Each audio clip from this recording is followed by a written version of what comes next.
ደርሽባችኋለሁ። ለምስነ ኢትዮጵያ ውስጥ ግን ምንድነው እየተፈጠረ ያለው? የገባው ሰው አለ። የገባው ሰው ተመልከቱ እስቲ። በቴሌግራም በሺዎች የሚቆጠሩ ሰዎች ተሰባስበው በጣም ታዋቂ ሰዎችና ሰዎችን የሚረዱ በጣም ደጋግ ሰዎችን የሚያጠቁ የሆኑ ግሩፖች እንዳሉ ታውቃላችሁ።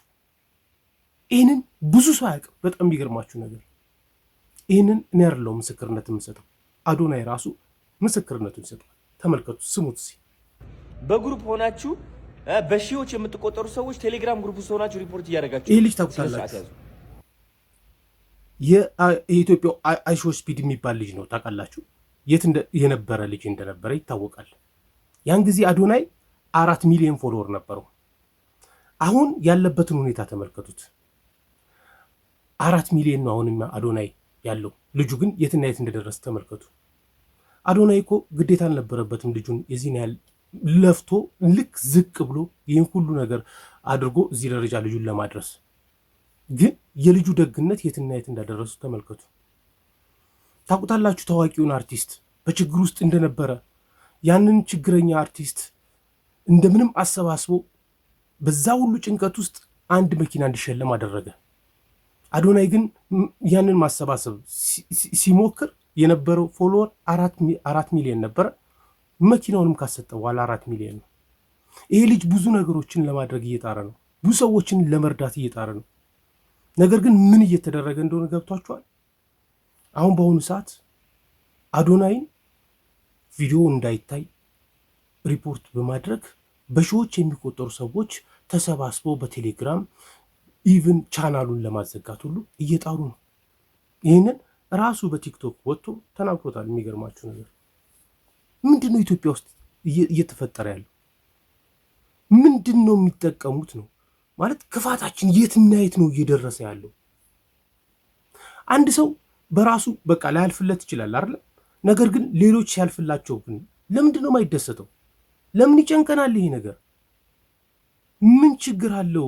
ኦፍኮርስ እኛ ጋር ላይ ደርስ ይችላል። አዶናይ አንድ ሰው ነው፣ ወይም የሆኑ ደጋግ ሰዎች ሲንግል ሰዎች ናቸው። ሁሉም ቦታ ላይ ላይደርሱ ይችላሉ። እኛ ጋር የነሱ ጥቅም አልደረሰም ማለት ዩዝለስ ናቸው ማለት ግን አይደለም። ስለዚህ ሌሎች ሲደረግ ሌሎች ያደረጉ ሰዎችን ልናመሰግን ይገባል።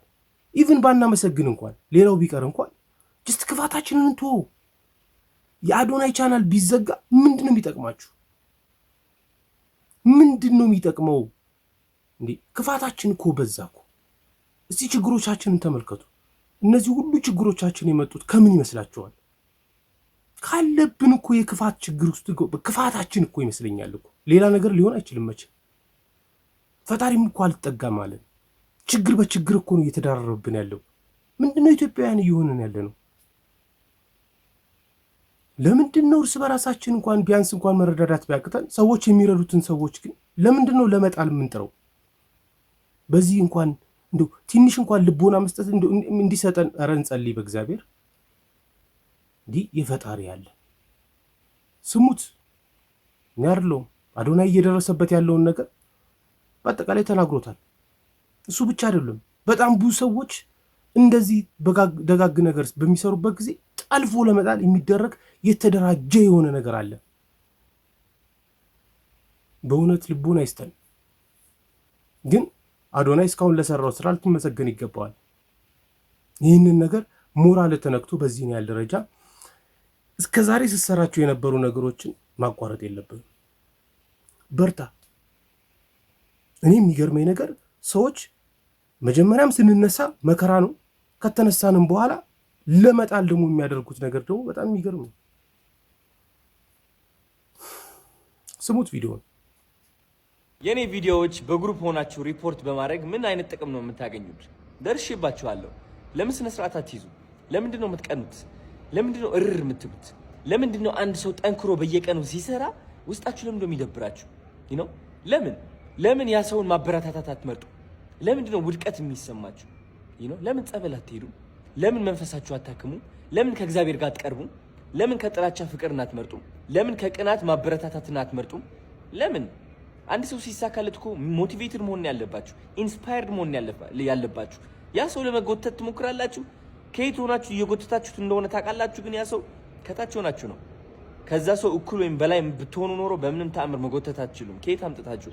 ከታች ያለ ሰው ነው የሚጎትተው። በግሩፕ ሆናችሁ ሪፖርት እያደረጋችሁ እንደሆነ ደርሶኛል። ለምን ስነ ስርዓት አትይዙ? እኔ የዋህና ግልጽ ስለሆንኩኝ ጅል አይደለሁኝም። ልንገራችሁ፣ ተንኮል አቅበታለሁ። መቀመር ከኔ በላይ አይችልም። ልንገራችሁ፣ ሰው ሲሪየስሊ መቀመር እችልበታለሁ። እኔ በፍቅር በመረዳዳት በመተጋገዝ ሰው በማድነቅ በማበረታታት አምናለሁ። ዩ አንደርስታንድ እኔ ስለተሳካልኝ እኔ የሆነ ነገር ስላመጣው ነው እንደዚህ ቅጥል የምትሉት አንዳንዶቻችሁ። ለምን ስነ ስርዓት አትይዙም? ለምን እኔን ከምታወድቁ ለምን ራሳችሁን ከፍ አታደርጉም? ጀስት ቁጭ ብለን መገንዘብ አለብን።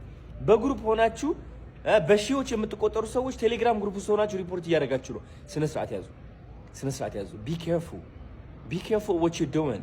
እኔ ተስፋ የሚያስቆርጠኝ ሰው አይደለሁኝም። ከዚህ በላይ በጣም ብዙ ኩርኩም ደርሶኛል ከህይወት። ይህ ለእኔ ምንም አይደለም፣ ቀላል ነው። ኢዚ። ይህ አካውንት ቢዘጋ ሌላ አካውንት ክሬት አድርጌ እመጣለሁ። በምንም ተአምር እኔ ተስፋ አልቆርጥም። ቲክቶክ ደግሞ እንደዚህ አገላብጬ ነው የማውቀው። ባይዘ ወይ በደንብ አድርጌ አገላብጬ አውቀዋለሁ። ኦኬ አልጎሪዝሙን አውቀዋለሁ፣ መውጫ መግቢያውን አውቀዋለሁ። በስነ ስርዓት አድርጌ ለዘላለም ቫይራል መሆን የምችል ሰው ነኝ። የቲክቶክ ሳይሆን የዩቲዩብም አውቀዋለሁ፣ የኢንስታግራምም እንደዛው፣ የፌስቡክም እንደዛው። ግን ኢነርጂ ቲክቶክ ላይ ነው ስፔንድ ማድረገው። ስለዚህ የሚሰራ ሰው፣ ለስራ ቃል የገባ ሰው፣ ልጆች ያሉት ሰው ተስፋ እንደማይቆርጥ ወቁ።